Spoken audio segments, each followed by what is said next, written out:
بسم اللہ الرحمن الرحیم۔ السلام علیکم عزیز دوستو، امید کرتا ہوں آپ سب خیر و عافیت سے ہوں گے۔ اللہ پاک سے دعا ہے اللہ پاک آپ کو اپنے حفظ و امان میں رکھے، آمین ثم آمین۔ بنی اسرائیل کے ہاں ایک بہت بڑا پہاڑ تھا جسے وہ بڑی عظمت والا سمجھتے تھے اور اس کی بڑی عظمت و توقیر کرتے تھے، اور اگر کسی بات کا فیصلہ کرتے وقت قسم کھانے کی نوبت آتی تو وہ اس پہاڑ پر چڑھ کر قسم کھاتے اور اسے سچا مانتے تھے۔ اس شہر میں ایک خوبصورت عورت تھی جس کا کسی غیر مرد سے ناجائز تعلق ہو گیا۔ عورت نے اسے اپنے مکان پر بلانا شروع کر دیا۔ اس کے شوہر کو شک ہوا۔ اس نے اپنی بیوی سے کہا، مجھے شک ہے کہ میری ناموجودگی میں آپ سے کوئی ملنے آتا ہے۔ عورت نے انکار کیا۔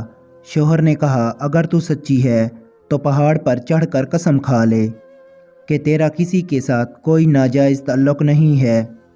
عورت نے کہا، ہاں، میں کل پہاڑ پر چڑھ کر قسم کھانے کو تیار ہوں۔ اور ادھر سے اس نے اپنے آشیانہ کو چھپ کر کہہ دیا کہ کل تم پہاڑ کے پاس گدھا لے کر کھڑے رہنا، میں اور میرا شوہر کل پہاڑ پر چڑھنے کے لیے وہاں پر آئیں گے، اور میں اپنے شوہر کو کہوں گی کہ میں پہاڑ پر چڑھتے چڑھتے تھک جاؤں گی، اسی بہانے تمہارا گدھا کرائے پر لے کر اس پہاڑ پر چڑھوں گی، تم گدھے والے کے بھیس میں وہاں موجود رہنا اور گدھے پر مجھے سوار کر کے میرے ساتھ پہاڑ پر چڑھنا۔ چنانچہ جب دوسرے دن میاں بیوی پہاڑ پر چڑھنے کے لیے گھر سے نکلے اور چلتے چلتے پہاڑ کے پاس پہنچے، اور وہاں اس کا آشیانہ گدھے والے کے بھیس میں موجود تھا، گدھا لے کر وہاں کھڑا ہوا تھا۔ بیوی نے شوہر سے کہا، چلتے چلتے میں تھک گئی ہوں، مجھے یہ گدھا کرائے پر سواری کے لیے لے دو۔ شوہر نے گدھے والے کے ساتھ کرایہ مقرر کیا اور بیوی کو گدھے پر سوار کر کے تینوں پہاڑ پر چڑھنے لگے۔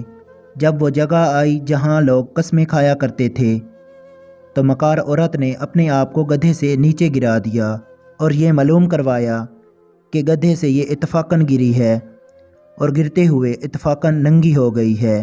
وہ جلدی سے اٹھی اور اپنا لباس درست کر کے پہاڑ پر چڑھ کر کہنے لگی، میں قسم کھاتی ہوں میرے ننگے جسم کو آج تک تمہارے سوا اور اس گدھے والے کے سوا اور کسی نے نہیں دیکھا۔ شوہر مطمئن ہو گیا کیونکہ اس نے یہ سمجھا کہ اس گدھے والے نے اس کا ننگا جسم گرتے ہوئے اتفاقاً دیکھا۔ دیکھو، جب عورت اپنے مکار پر آ جائے تو شوہر کو ایسی چالاکیاں دکھاتی ہے، لیکن پتہ نہیں کہ آج ہم کوئی فریب کسی سے چھپا کر کریں گے تو کل قیامت کے دن یہ بات نہیں چھپے گی۔ اسی کے ساتھ اجازت چاہوں گا۔ امید ہے آپ کو کہانی اچھی لگی ہوگی۔ کہانی اچھی لگے تو چینل کو سبسکرائب کر دیں۔